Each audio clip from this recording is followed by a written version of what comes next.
It's a proven fact that these forged documents existed and were being circulated amongst right-wing newspapers in Baghdad and around the world in the immediate aftermath of the fall of the Iraqi regime. Now, Senator, I gave my heart and soul to oppose the policy that you promoted.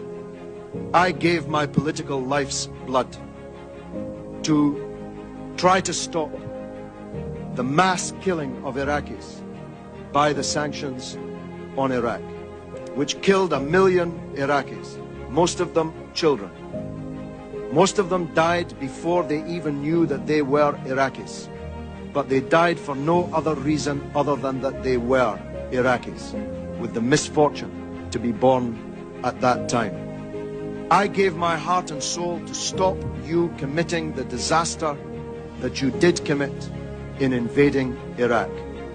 And I told the world that your case for the war was a pack of lies. I told the world that Iraq, contrary to your claims, did not have weapons of mass destruction. I told the world, contrary to your claims, that Iraq had no connection to Al-Qaeda. I told the world, contrary to your claims, that Iraq had no connection to the atrocity on 9/11/2001. I told the world, contrary to your claims, that the Iraqi people would resist a British and American invasion of their country, and that the fall of Baghdad would not be the beginning of the end, but merely the end of the beginning. Senator, in everything I said about Iraq, I turned out to be right, and you turned out to be wrong. And 100,000 people have paid with their lives. 1,600 of them American soldiers, sent to their deaths on a pack of lies. 15,000 of them wounded, many of them disabled forever, on a pack of lies.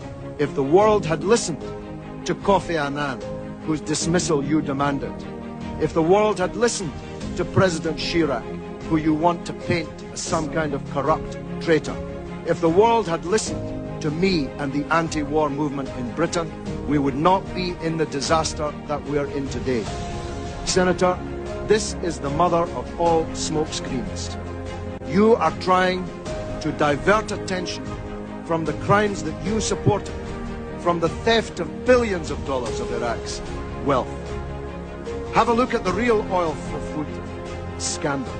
Have a look at the 14 months you were in charge of Baghdad, the first 14 months, when $8.8 billion of Iraq's wealth went missing on your watch.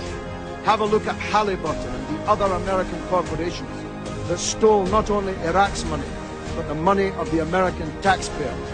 Have a look at the oil that you didn't even meter, that you were shipping out of the country and selling, the proceeds of which went who knows where. Have a look at the $800 million you gave to American military commanders to hand out around the country without even counting it or weighing it. Have a look at the real scandal breaking in the newspapers today, revealed in the earlier testimony in this committee, that the biggest sanctions busters were not me or Russian politicians or French politicians. The real sanctions busters were your own companies with the connivance of your own government.